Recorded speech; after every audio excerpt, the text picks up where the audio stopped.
Well, all right, people. So Donald Trump said on Twitter that transgender people will no longer be involved or allowed in the military. So I want to go through here three reasons why I support that decision. First one is cost. Now, it isn't a big cost to accommodate transgender people. They throw out that number. It's about 5-6 million. Nobody's really sure what it is, but it's probably around there somewhere. Now they say, oh, that's so little. Well, there's only, oops. I try to open my marker and I take the eraser off, of course, but there's only 2,500 transgender people in the military. So if you divide 6 million by 2,500, you get about, I think it was 2,400 per person per year for a trans person. So that they're going to cost more money to take care of for health issues. So that's one reason. I mean, right there, you're paying more money.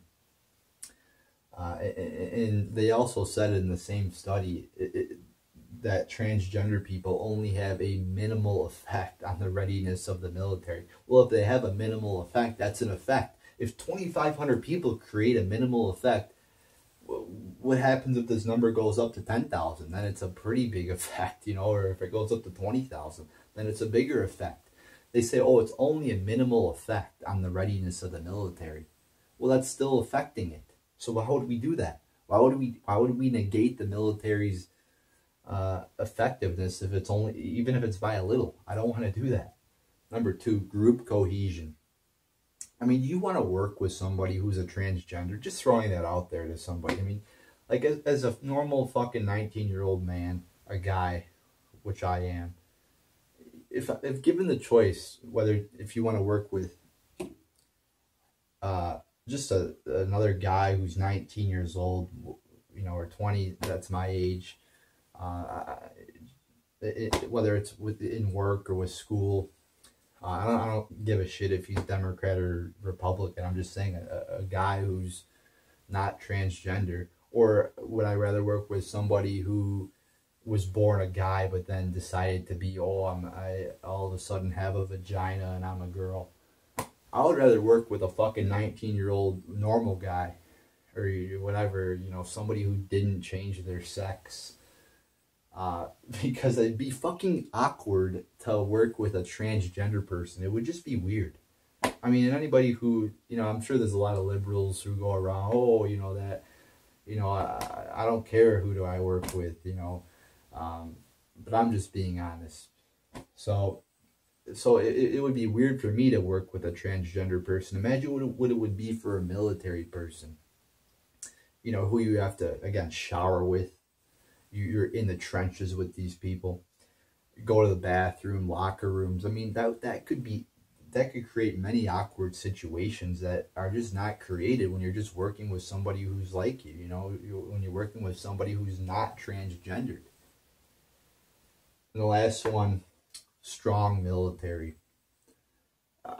It's been shown that people who are LGBT have higher rates of suicide, mental illness, and especially, I would assume, transgender people, because they are even, I guess you would say, more extreme if you go on the LGBT side. So, I mean, let's say a hypothetical. Would you rather have a military, let's say we get into a war with Russia or China, God forbid.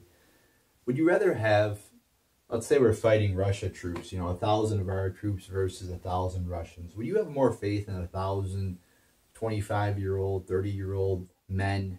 Or would you have more faith in 1,000 transgender people to defeat the Russians? I mean, come on, be serious here for a minute. I mean, people say, oh, they're all the same, all the same, all the same. No, shut the fuck up. We all know that if it was 1,000 transgendered versus 1,000 Russians, they'd probably get their asses handed to them. And again, I'm not saying that all transgendered people are pussies, but a lot of them are probably confused, probably mentally unstable. So, I mean, do they really have the toughness? Do they really have what it takes to be in the military? I really, question that. Because I mean, you look at some of the way these people are, who are, you know, transgender, transsexual, whatever the fuck you want to call it. I mean, they're some of the biggest fruitcakes I've ever seen in my life, especially some of these LGBT people who are, oh, I'm bisexual, I'm pansexual. I mean, I mean, every fucking like minute of the day, they're, oh, I'm depressed because of this or that. I'm depressed. I'm depressed. I mean, if you're depressed because of that, think about what war is gonna do to you. I mean, holy shit. So, so there you go. I mean, they're gonna cost more. It's definitely gonna lower group cohesion. I mean, like I said, I would rather work with somebody, you know, a 19-year-old guy than a fucking transgendered person, and I think that goes for the average person out there. And yes, a strong military. I don't trust, and also too, let me add to this, special needs. I mean, periods, hormones. So, again, I'd rather trust, you know, men to fight in the military than transgendered. I think that would weaken the strength of the military. And I don't want them fighting on the front lines, and I don't want them again in the military taking showers with and in the same locker rooms as men. It just gets weird. It's just unnecessary, and that's my thoughts on that. I mean, if you disagree, you disagree. Let me know. So and people are liberals. Oh, it's discriminatory. He hates transgender people. Oh my god. You know, that's their number one reaction to everything he does. It's somehow racist, sexist, discriminatory. It's not discriminatory. I mean, he's trying to increase the readiness of the military, and that's the job of the commander-in-chief. Whatever you got to do that. And Trump and Mattis obviously came to the conclusion that having transgendered people in the military increased cost, lowered group cohesion, and lowered the strength of the military. So it's no way discriminatory. And even the liberals admit that it costs more. Even the liberals cite the study that says, oh, it only a little bit lowers the readiness of the military. Well, if it does a little, then why are we doing it then? If it's lowering the readiness of the military. And like I said, only 2,500 people out of millions that are in the military, isn't it? I mean, and they're a very small percentage of the military force, and they're still lowering the readiness of the military. So I support this decision.